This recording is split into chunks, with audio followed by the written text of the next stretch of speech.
चलेगा, नहीं चलेगा, नहीं चलेगा। बिगाड़े गए लोगों को बसाना होगा, बसाना होगा, बसाना होगा। बिगाड़े गए लोगों को बसाना होगा, बसाना होगा, बसाना होगा। हिमाचल प्रदेश विश्वविद्यालय प्रशासन ने बीते शनिवार पुलिस और जिला प्रशासन के साथ मिलकर विश्वविद्यालय परिसर में चल रहे ढाबों और अस्थायी ढांचों को हटाया, जिसके विरोध में आज सीटू ने समर हिल चौक पर धरना प्रदर्शन किया। इस दौरान सीटू कार्यकर्ताओं ने प्रशासन के खिलाफ जमकर नारेबाजी की और प्रभावित ढाबा संचालकों के पक्ष में आवाज बुलंद की। धरना प्रदर्शन के दौरान सीटू ने मांग की कि जिन ढाबा संचालकों को विश्वविद्यालय की भूमि से हटाया गया है, उन्हें वैकल्पिक स्थान पर दुकानें बनाकर आवंटित की जाए। संगठन का कहना है कि बिना किसी ठोस पुनर्वास योजना के तहबाजारियों को उजाड़ना अन्यायपूर्ण है और इससे उनके रोजगार पर सीधा असर पड़ा है। सीटू के प्रदेश अध्यक्ष विजेंद्र मेहरा ने आरोप लगाया कि बिना वैकल्पिक व्यवस्था के ढाबों को हटाना संविधान के अनुच्छेद 19 और 21 का उल्लंघन है। उन्होंने कहा कि कार्रवाई स्ट्रीट वेंडर्स अधिनियम के भी खिलाफ है, जो छोटे व्यापारियों को संरक्षण प्रदान करता है। सीटू ने इस पूरे मामले में हिमाचल प्रदेश विश्वविद्यालय प्रशासन और नगर निगम से तत्काल हस्तक्षेप करने की मांग की है। सीटू ने स्पष्ट चेतावनी दी कि यदि जल्द ही तहबाजारियों के हित में कोई ठोस निर्णय नहीं लिया गया तो संगठन अपने आंदोलन को और तेज करेगा। इसके साथ ही प्रभावित लोगों को न्याय दिलाने के लिए कानूनी रास्ता अपनाने की भी बात कही गई।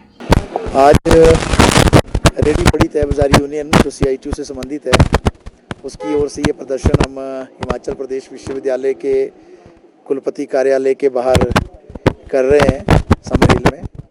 और आपको मालूम है कि 2 दिन पहले जिस तरीके से यहाँ जो पिछले कई वर्षों से जो रेडी फड़ी और तहबाजारी का जो लोग कार्य करते थे, उनको जो है आनन फानन में एकदम से बिना कानूनी प्रक्रिया को अमली जामा पहनाए हुए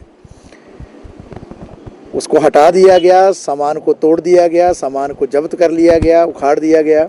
ये अपने आप में हमारे देश का जो संविधान है उसका अनादर है, उसकी बेकदरी है और उसकी अवहेलना है, इस मायने में कि संविधान का अनुच्छेद 21 जो है वो जीने का अधिकार देता है और उसी जीने के अधिकार को जब विस्तारित किया गया है, उसकी व्याख्या की गई है, वो संविधान के अनुच्छेद 19 में की गई है, जहाँ पर हर व्यक्ति को देश के अंदर जो भी नागरिक है उसको राइट टू प्रोफेशन दिया गया है, व्यवसाय करने का अधिकार दिया गया है जिंदा रहने के लिए। कानून में ये भी स्पष्ट है कि अगर किसी जगह से रेडी फड़ी तहबाजारी को हटाना भी पड़ता है, मान लो वहाँ एम्बुलेंस का रास्ता रुकता है या फायर ब्रिगेड की गाड़ी रुकती है या कुछ और कारण बन जाते हैं, तो उनको हटाने से पहले उनको बसाने की जगह देनी है। पहले उनको बसाना है, फिर उनको वहाँ से हटाना है। इसको कानून के अंदर ही वेंडिंग जोन कहा गया है। और इसके संदर्भ में जो है टाउन वेंडिंग कमेटियाँ बनती हैं, जिसमें बाकायदा रेडी फड़ी तहबाजारी से चुने हुए 10 लोग, बाकायदा इलेक्शन होता है इसका, वो चुनकर जाते हैं और सरकारी कमेटी बनती है जिसके अनुमोदन पर ये सारी बातें हुई हैं। तो हम पूछना ये चाहते हैं विश्वविद्यालय के कुलपति से, रजिस्ट्रार से, क्या टाउन वेंडिंग कमेटी ने कोई ऐसा आपको प्रस्ताव दिया था कि इनको हटाना है? क्या कोई ऐसा निर्णय टाउन वेंडिंग कमेटी के अंदर हुआ था? आपने जब इनको डिस्प्लेस किया तो क्या आपने कोई वेंडिंग जोन बनाया है?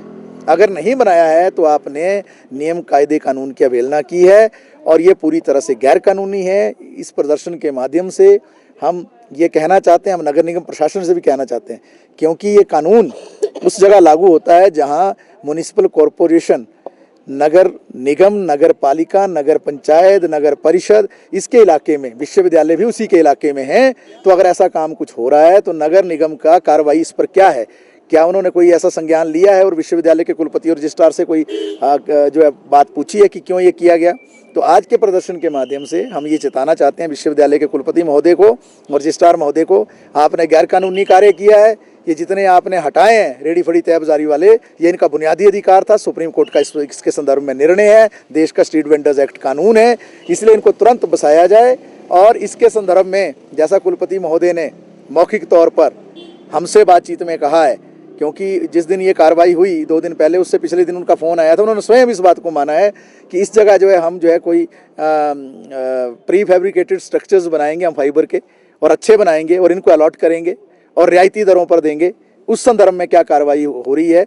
तो आज के प्रदर्शन के माध्यम से अगर समाधान निकलता है, ये हमसे बातचीत करते हैं और इनके जिनको उजाड़ा गया उनको बसाने की बात करते हैं तो ठीक है, लेकिन अगर ऐसा नहीं होता है तो निश्चित तौर से आंदोलन को हम आगे ले जाएंगे और इस संदर्भ में जो है हम पूरा जो कानूनी प्रक्रिया उसको भी अमली जामा पहनाएंगे। Bureau report, channel 9 Shimla.